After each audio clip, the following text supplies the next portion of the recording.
दर्शकों, मनुष्य अक्सर अनेकों भक्ति साधनाएं करता है, लेकिन फिर भी उसे कोई राहत नहीं मिलती।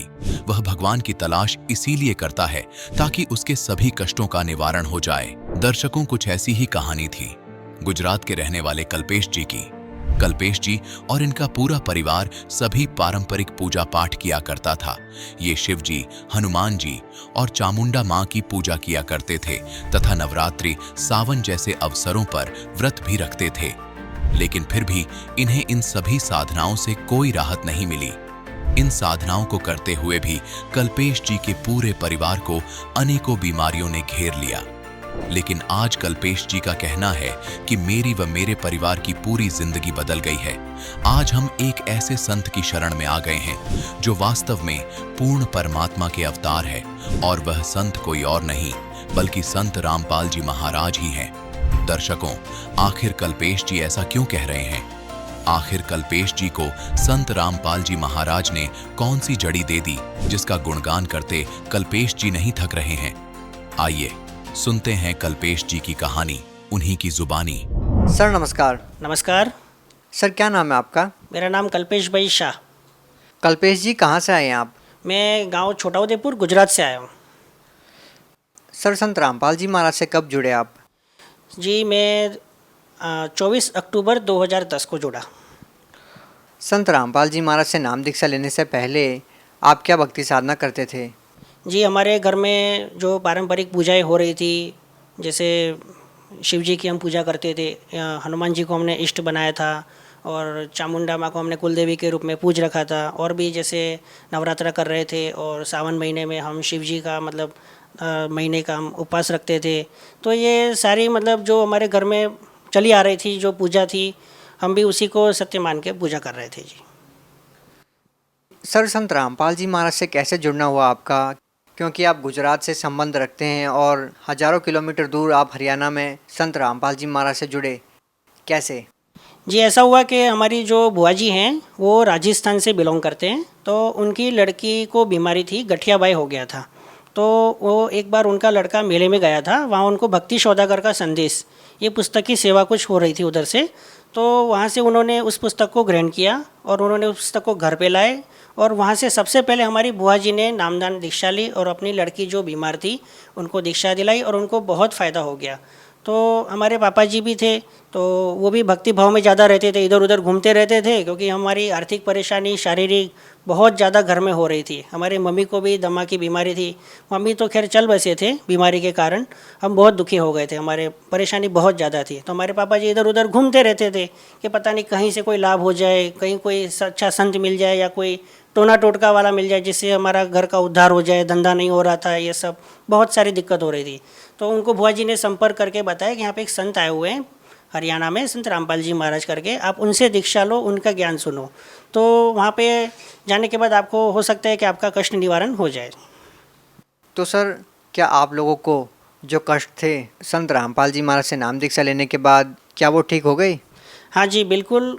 हमारे सबसे पहले घर में हमारे पापा जी ने नाम उपदेश लिया और संत रामपाल जी महाराज से दीक्षा ली, और वो दीक्षा लेने के बाद में उसके बाद में फिर मैं भी जुड़ा, क्योंकि वो पापा जी वहाँ से आए थे आश्रम से और डीवीडी कैसेट और सब लाए थे।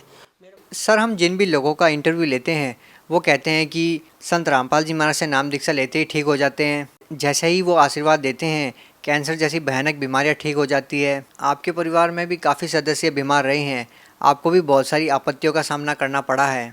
आपका क्या अनुभव रहा है संत रामपाल जी महाराज से नाम दीक्षा लेने के बाद? आपकी क्या क्या समस्याएं दूर हुई है? आपको क्या लाभ हुए? सबसे पहले तो हमें आर्थिक लाभ से हम ज़्यादा परेशान थे, तो हमें आर्थिक लाभ सबसे ज़्यादा हुआ, क्योंकि संत रामपाल जी महाराज से जुड़ने से पहले हमको कम से कम 15 लाख का कर्जा था। वो जो हमें मार्केट में देना था वो हमारे पास कुछ भी नहीं था और हमें सब जगह से कर्जा देना था। सबसे पहले हमारे को नाम दीक्षा लेने के बाद सबसे पहले वो कर्जा कैसे फ्री हो गया पता ही नहीं चला। उसके बाद दास के पास घर में भी कुछ भी नहीं था, पूरा घर खाली था, बिजनेस भी कुछ भी नहीं था। दास ने परमात्मा को आश्रम में फ़ोन किया, वहाँ से रिक्वेस्ट की, आश्रम गए, मालिक का आशीर्वाद लिया, हमने प्रार्थना की और गुरु जी ने बोला कि कोई बात नहीं बेटा, आप कर लो, मालिक दया करेंगे। तो संत रामपाल जी की दया से हमने बिज़नेस स्टार्ट किया और उसके बाद हमें बिज़नेस में इतनी उन्नति मिली कि आज हमारे पास टाइम नहीं है, हमको कस्टमर को मना करना पड़ता है कब आप जाओ, अब हमें भक्ति करनी है, भक्ति के लिए समय दो, हमें पैसा नहीं चाहिए। अब हमें पैसा बिल्कुल नहीं चाहिए, हमें भक्ति चाहिए, भक्ति दान दो गुरुजी, हम ऐसा बोलते हैं संत रामपाल जी महाराज को। सर और क्या लाभ मिले? और अभी वैसे आर्थिक लाभ मेरे को बहुत ही ज़्यादा हुए हैं, इसलिए मैं आर्थिक लाभ ज़्यादा बता रहा हूँ, क्योंकि अभी मेरे पास घर में जो किराए का मकान था, वो किराए का मकान में चारों तरफ माल पड़ा हुआ है, तो वहाँ पे मेरे को माल रखने की जगह नहीं थी। सब बोलते थे कस्टमर आके आपको एक मकान चाहिए, आपको मकान चाहिए। मकान कैसे ले, मकान कोई बातों से थोड़ी मिलता है। आज आप भी जानते हो डिस्ट्रिक्ट लेवल में मकान है, 30-35 लाख रुपए का मकान होता है, दास कहाँ से लाएगा इतने रुपए। तो मालिक ने वो भी सुन लिया। अभी अभी में मालिक ने मेरे को, दास को, संत रामपाल जी महाराज ने कृपा करी और एक 30 लाख की कुटिया भी दिलवा दी। सर एक बारीकी आपसे जानना चाहेंगे कि संत रामपाल जी महाराज से नाम दीक्षा लेने के बाद आपको आर्थिक लाभ कैसे मिल रहे हैं? भक्ति तो आप पहले ही कर रहे थे, लेकिन अब ऐसा क्या चेंज हुआ है कि आपको आर्थिक लाभ मिल रहे हैं? और क्या लोग इस बात पे विश्वास करेंगे कि किसी संत से नाम दीक्षा लेने के बाद आर्थिक लाभ हुए? आप इस बात को समझाइए कि आप भक्ति पहले भी कर रहे थे और आप भक्ति अब भी कर रहे हैं, तो अब आपको भक्ति करने से लाभ क्यों मिल रहे हैं, जबकि पहले भक्ति करने से आपको लाभ क्यों नहीं मिल रहे थे? जी, संत रामपाल जी महाराज के सत्संग जब हमने सुने तो संत रामपाल जी महाराज ने हमको बताया कि जो अभी तक हम पिछली पूजाएं कर रहे थे, जिनसे हमें फ़ायदा नहीं हो पा रहा था, जिन भी देवती देवताओं की हम पूजा कर रहे थे, तो वो हमारी पूजा गलत थी, वो प्रोसेस ही गलत थी, क्योंकि वो शास्त्र विरुद्ध थी। जो कि गीता जी के अध्याय नंबर 16 श्लोक नंबर 23 में साफ लिखा है कि जो मनुष्य शास्त्र विधि को त्याग के मनमाना आचरण करेगा, उसको न तो कोई गति मिलेगी, न सुख प्राप्त होगा, न ही सिद्धि प्राप्त होगी। तो हमारी पूजा ही गलत थी, हमारी प्रोसेस ही गलत थी, हमें लाभ कहाँ से मिलेगा?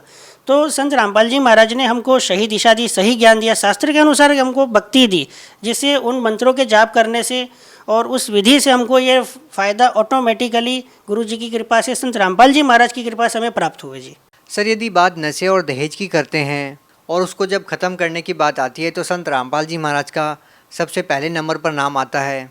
आज एक बहुत बड़ी मुहिम संत रामपाल जी महाराज ने नशे और दहेज के खिलाफ चला रखी है। नशे को और दहेज को समाज से जड़ से ख़त्म करने के लिए संत रामपाल जी महाराज एक विशेष योगदान दे रहे हैं। सर आप लोगों ने आखिर इस मुहिम को कैसे कामयाब किया? ऐसा क्या कर रहे हैं कि आज संत रामपाल जी महाराज का पहले नंबर पर नाम लिया जाता है? इसमें ऐसा है कि संत रामपाल जी महाराज जो हैं, वो इस देश में जो हमारे जो समाज में कुरीतियाँ चल रही हैं, जो पाखंडवाद चल रहा है, उसको ख़त्म करने का बीड़ा उठाए। क्योंकि संत रामपाल जी महाराज स्वयं कबीर परमेश्वर के अवतार के रूप में इस धरती पर आए हैं, ये बात सभी जान ले, क्योंकि हमने तो खुद इसका अनुभव किया है। तो हमारे संत रामपाल जी महाराज का यही उद्देश्य है कि इस समाज में जो दहेज जब लिया जाता है, तो इतना मतलब इंसान है, इतना कर्जेदार हो जाता है कि इंसान बता नहीं पाता कि मैं अपनी लड़की कैसे मतलब घर के बाहर निकालूं। यानी एक समझो कि जो बड़ा पैसे वाला होता है वो तो लड़की दे देगा, लेकिन जो बिना पैसे वाला होगा, गरीब होगा, उसके लिए तो लड़की एक दुख के समान हो जाएगी, और उसकी 3 लड़की अगर हो गई तो वो तो बेचारा वैसे ही मर जाएगा। तो संत रामपाल जी महाराज ने समाज में, जैसे ये दहेज है, तो हम जब दीक्षा लेते हैं तो दीक्षा लेने के टाइम पे हमको नियम बताए जाते हैं कि हमें दहेज नहीं ना लेना है ना देना है, हमें बीड़ी शराब मांस तंबाकू कोई भी व्यसन कोई भी लाकर भी नहीं देना है, खाना तो बहुत दूर की बात है। ऐसे ऐसे हमको तीर्थ स्नान, तो इन सब को हमको वेद और शास्त्र में बताया गया कि इन सब चीज़ों से फ़ायदा नहीं होगा। ऐसे गुरुजी ने हमको कई नियम ऐसे बताए जो शास्त्र के अनुसार हमें करने हैं, तभी हमें भक्ति का सही फ़ायदा हो पाएगा। सर आप गुजरात से बिलोंग करते हैं, निश्चित ही निस्संदेह ही आपको बहुत सारे लाभ हुए होंगे, तभी आपने सैकड़ों किलोमीटर दूर हिसार में संत रामपाल जी महाराज से नाम दीक्षा ली। इस बारे में आपके क्या विचार हैं? जी, इसमें ऐसा है कि अब हमारे संत रामपाल जी महाराज हैं, तो वो जो ज्ञान बता रहे हैं वो शास्त्र के अनुसार बता रहे हैं, और अन्य जो संत हैं वो शास्त्र के विरुद्ध ज्ञान बता रहे हैं, उनसे फ़ायदा नहीं हो पा रहा है। और हमारे संत रामपाल जी महाराज हैं, वो शास्त्र के अनुसार भक्ति बता रहे हैं, तो उनको जो भी उनके मतलब दुखी लोग वहाँ पे आते आश्रम में बरवाला में, तो वहाँ उनका कष्ट तुरंत ही दूर हो जाता है, क्योंकि वहाँ सही शास्त्र अनुसार भक्ति मिल जाती है। और अन्य जो धर्म पंथ जो चल रहे हैं वहाँ पर कहीं भी चल रहे हैं, तो उनको उस भक्ति से सैकड़ों वर्षों से वहाँ लगे हुए, लेकिन उनको फ़ायदा नहीं हो पा रहा है। और कैसे कोई अगर हमारा भक्त वहाँ उसको दुखियारे को मिल जाता है कि आप संत रामपाल जी महाराज के शरण में चलो, वहाँ जाने से आपको ये सारे कष्ट दूर हो जाएंगे। संत रामपाल जी महाराज जो आशीर्वाद देते हैं, तो वो आशीर्वाद में ही इतनी शक्ति है, और उनके जो मंत्र हैं जो शास्त्र अनुसार है, उनकी जो प्रोसेस है जो शास्त्र के अनुसार है, उससे ऑटोमेटिकली सारे लाभ प्राप्त हो जाते हैं। सर आप अपनी भाषा में गुजरात के लोगों को संत रामपाल जी महाराज के बारे में क्या संदेश देना चाहेंगे?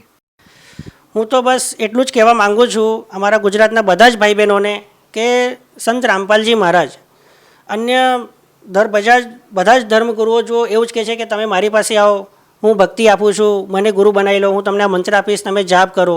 પણ સંત રામપાલજી મહારાજનું જ્ઞાન તમે ખાલી એક વખત સાંભળો, તમે જુઓ કે કેવી ભક્તિ બતાવે છે, કેમ આમનો આટલો પ્રચાર થઈ રહ્યો છે. આ ગુરુજી એટલે જેલમાં છે છતાંય આમનો પ્રચાર જોરશોરથી થઈ રહ્યો છે. કેમ આવું થાય છે? તો આ કેવા ગુરુજી છે? તો તમે કમસે કમ એમનું જ્ઞાન સાંભળો. કેમ કે સંત રામપાલજી મહારાજ કોઈ સાધારણ મનુષ્ય આ ધરતી પર નથી આવ્યા. એ સ્વયં કબીર સાહેબના અવતાર અને સાચા ભગવાન બનીને ધરતી પર આવ્યા છે. તો તમે એમનું જ્ઞાન સાંભળો સૌથી પહેલાં, અને એમની ભક્તિ જુઓ. એમનું જ્ઞાન તમને શાસ્ત્રના અનુસાર ગીતા, 4 વેદ, કુરાન શરીફ, બાઇબલ એ અનુસાર જ્ઞાન બતાવી રહ્યા છે. અને એમની ભક્તિથી આપણા ગમે એવા રોગો હોય, કેન્સર જેવી બીમારી કેમ ના હોય, આપણા ઘરમાં ખાવાના ફાફા હોય, આપણા પાસે પૈસો ના હોય, તો એ તો માલિક ફ્રીમાં આપે છે. એમના આશીર્વાદ, એમની ભક્તિ જ આપણને મળી જાય છે. सर, संत रामपाल जी महाराज की एक पुस्तक है जीने की राह, जिसने लोकप्रियता के मामले में सभी रिकॉर्ड तोड़ दिए हैं और उसकी डिमांड इतनी हो गई है कि वो लोगों को मिल नहीं पा रही है, जिस कारण से 25 लाख से ज़्यादा लोगों ने उस किताब को संत रामपाल जी महाराज की वेबसाइट से डाउनलोड कर लिया है. सर, जीने की राह पुस्तक को जो लोग घर बैठे मंगवाना चाहते हैं वो कैसे प्राप्त कर सकते हैं? इसमें ऐसा है कि संत रामपाल जी महाराज का जो सत्संग है वो डेली जो चैनल चल रहे हैं, नीचे पीली पट्टी चलती है, तो उसमें सारे फ़ोन नंबर दिए जाते हैं. आप उसमें SMS करके भी प्राप्त कर सकते हैं. और भी ऐसे 6 से 7 चैनलों पे गुरुजी संत रामपाल जी महाराज का सत्संग चल रहा है. और हमारा जो वेबसाइट है जो www.jagatguru-rampaljimaharaj.org, आप उस पर भी सर्च करें और उसको देखें, ज्ञान प्राप्त करें और परमात्मा की संत रामपाल जी महाराज की शरण में आए और अपना जीवन मोक्ष कराएं. बहुत बहुत धन्यवाद. सत साहिब.